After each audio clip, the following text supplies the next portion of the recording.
Hey, this is Trader Travis here with you with another Philosophical Friday. Now, today I don't have any slides prepared for you. Philosophical Friday, you will probably just be looking at this title slide here. Some weeks I'll have material planned for you, but this one is just an audio lesson because I want to share the myth of the overnight success. A lot of people who follow me and that are on my newsletter list, they know I earned a 211% return on my invested cash last year. I was fortunate enough many years ago to find a group of millionaires who taught me how to fast track my success. Now, they told me that, if I would just follow 100% of what they told me, that in a few short years, I'd have more wealth than I knew what to do with. And here I am, down the road 17 plus years later, and I have to admit they are correct. And part of what gets me up in the morning and what gives me a sense of purpose in life is I get to share that same gift of mentorship with other people right now today. I created a program where I mentor other traders or people trying to learn options.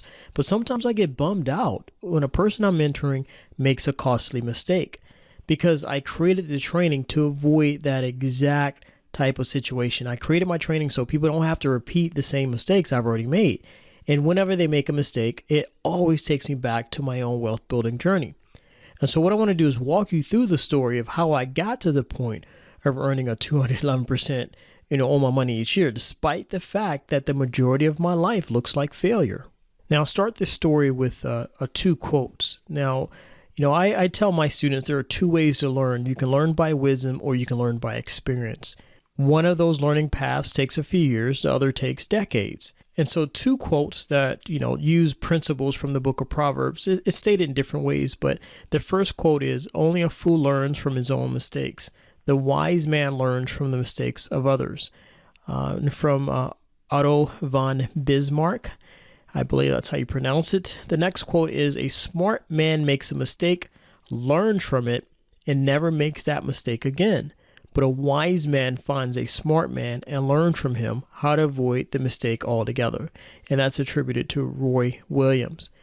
Now, my theory as to why people make mistakes is because they daydream about the book version of success. It's that condensed down version. It's filled with a little drama. Yeah, the successful person made a few mistakes along the way, but it gets to the end goal rather quickly. Now, currently I'm reading a book called The Power of Broke, and in it, the author Damon John tells us a story how he used to work at Red Lobster and Kentucky Fried Chicken. Now, that's a long way from that successful retail empire or Shark Tank appearances he's known for. Now, I didn't know he worked at Red Lobster and Kentucky Fried Chicken. Did you? Because I feel we didn't know is because we see the interviews, we read the stories in magazines, but we never see the real struggle. We never see how they got started because the media portrays them as an overnight success because sex sells. And going from broke to millionaire in a few years, that's sexy. Now, I was recently interviewed about my success, and the interviewer was really surprised when I told him all the different jobs and how I got to where I was at. He was kind of shocked. And I think he was shocked because the majority of my life looks like failure. And it's not his fault. You only see the end result, how much money I make from trading. People see my performance. I record it publicly. I'm always showing what I'm doing, 14 grand a month. People are like, wow, they see the end result. They weren't with me in the beginning to see the less glamorous part of that journey. So what I want to do is share that with you in today's lesson. Now, if you're not aware, I grew up poor in a house with no running water or bathroom, and we had like a little 5-gallon paint bucket as a toilet. We had an outhouse that we used. We all took baths in this big galvanized tin tub. We all used the same dirty bath water. It was all I knew. It wasn't anything wrong with it. I didn't view it as anything wrong with it. But growing up, after I grew up, I'm like, geez, we really were poor. But, I never really had any big aspirations to get rich as a kid. Money is not something that was talked about. Rich people were, viewed as something people were evil and greedy. Rich people were evil and greedy. So it's not like I aspired to be an evil and greedy person. I was also taught not to strive for much in life because the man would never let a minority get ahead. Now, that seems ludicrous to some, but it's what I was taught nonetheless. Now, my father died of cancer when I was 11, and then after that, I went through many years of neglect and abuse. And so you fast forward a few years, going through all that trauma, mischief, petty crimes, being shot at, getting arrested, and I eventually found myself in the military. Reason being, as my lawyer said, look, it's either the military, jail, or death in the streets. Now, death didn't really scare me at the time. I really could care less about life or my life at that point or anybody's life. But I'm pretty short. I'm like 5'3" on a good day. And so I probably weighed, I can't remember, probably 119 pounds. So I'm thinking, can you imagine how I, do in jail? It wouldn't be good. It wouldn't be pretty. So, I decided, hey, let's go to the military. Now, I was, at that time, you can ask any friends who knew me, I was pretty messed up in the head, literally. My wife says I still have issues, but we'll talk about that another day. But joining the military is where I met my first mentor, Antonio McElroy. He's the one who taught me about real estate investing, and he sparked something in me. And I just viewed money as the solution to all the trauma I experienced growing up. And so I started my wealth building journey at that point. But I didn't buy my first investment property until about 6 years later. And the reason it took so long, I was reading a bunch of books. I was paralyzed by fear of taking action. I was just scared to make a mistake. But once I took action, I was like, geez, it's not that scary after all. Why did that take so long? So, I bought my first property. I realized it's not a big deal. And then I went on like a buying frenzy. I bought up everything I could. And so about a year and a half later, I had about 7 units and I was ready to quit my corporate job. When friends realized I was about to quit, they treated me like I was an overnight success, like one of those real estate millionaires you hear about on TV, and they would joke me about it. Oh, the next real estate millionaire.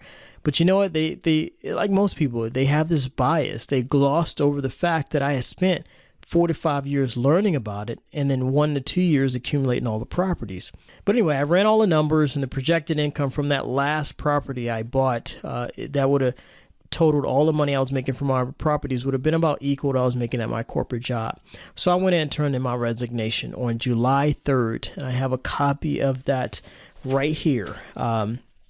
And at the bottom of that letter, I put a quote by Les Brown. It says, in order to be successful, you must be willing to do the things today that others won't do in order to have the things that others won't have. Now, due to the proprietary nature of the computer industry, whenever you turn in a resignation, they always walk you out like either the same day or the next day. So they walked me out of the building the next day on July 4th, Independence Day.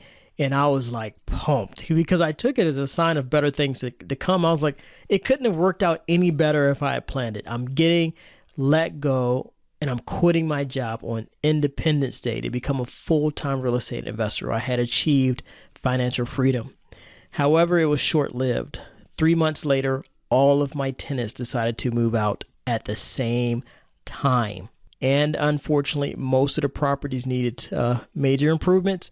And guess what? This genius had zero savings, because I remember the way I used to think. I was like, who the heck needs savings? I'm going to be rich. I don't need a savings. I'm going to be rich. I had over leveraged myself on credit. I didn't have any money in the bank to fix up the units so I can re-rent them. So I did what anybody would do. I had a fire sale. I had to get rid of the properties. A fire sale is where you sell your properties pretty cheaply, deep discounts, usually for less than what you owe. And honestly, I felt like I felt like an idiot. I just quit my job. I was embarrassed to tell my friends, embarrassed that they will laugh at me, because you have the haters, the people who want you to fail and tell you you're stupid for quitting such a good job. And, it's all of that. It's like, it was like if they knew what I was going through, it would have just proved them right. So most people didn't even know what I was going through. But I got desperate and I did what any rational person would do in my situation. I applied for more credit and I used those new credit cards to live off of until I found another job. I also rated my 401k, and oh gosh, if you ever done that, one of the biggest mistakes ever, one of the biggest learning experiences ever. Because, taxes and penalties take like 40% of your money. But anyway, I looked for a job, and the next job was a forklift driver at a Walmart distribution center near Charlottesville. I had to drive like an hour and a half each way to work, and I earned, I think, roughly about $800 a month, and honestly, it sucked, but you can't feel sorry for me. I'm the one who created the situation. I was the one responsible for fixing it. And around this time, I also started to learn options because I was looking at how much debt I had. And I'm like, I got hundreds of thousands of dollars of credit card debt. I'm making like $800 a month. There's no way in the world I can pay off all this debt, working at Walmart. And my friend was like, hey, why don't you learn options with the guy I'm learning from? So I did that, sold my car to raise the money to trade with. I took initial 10 grand. A few months later, I had about 70 grand in my account. And I used those profits to help me stave off some of the foreclosures I was facing because, I pretty much couldn't pay all the mortgage payments on credit cards, and some of the houses about to get foreclosed on. I had to borrow money from friends. It was a pretty ugly situation. But after that, I spent about 45 years kind of perfecting trading, battling depression, trying to clean up the mess I was in. And then, when you're going through that, a common side effect or not so side effect is you gain weight. So I got really, really fat. Like the doctor said, I was morbidly obese. And again, at a guy who stands only 5'3", that's not a good thing. My dating life was non-existent. Here I am, short, broke, bald, and fat. So that's total loser right there, right? So anyway, I was still trading options, managing money for my mom. But I had money had caused so much pain. I had given up on the whole idea of getting rich. At this point, I was literally just trying to survive mentally and financially. But life moved on. Time passes. You heal a little bit.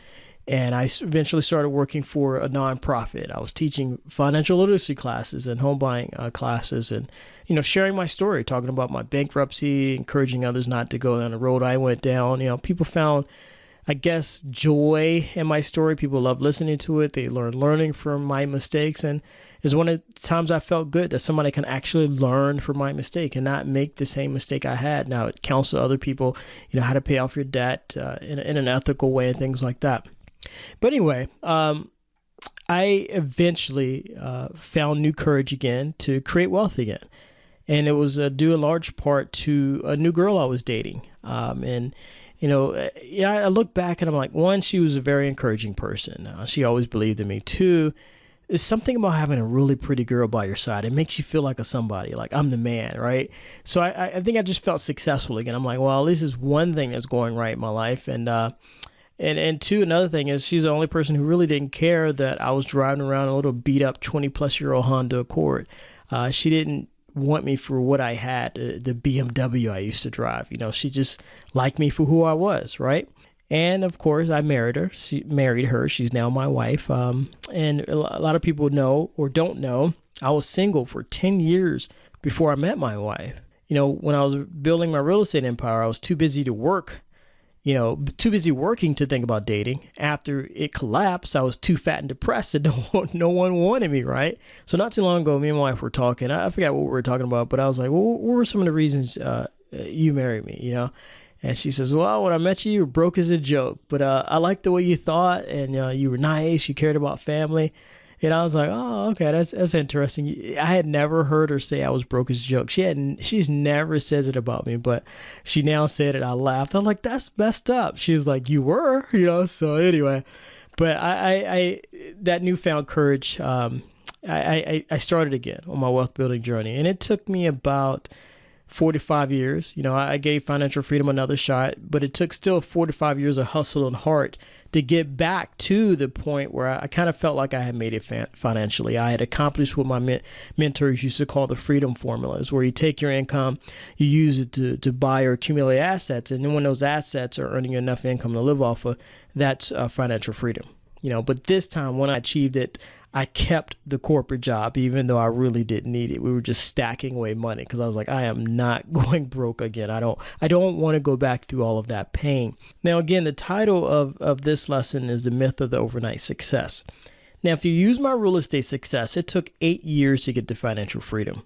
It was a short-lived freedom, but freedom nonetheless. And my second attempt at success was accomplished 17 years later.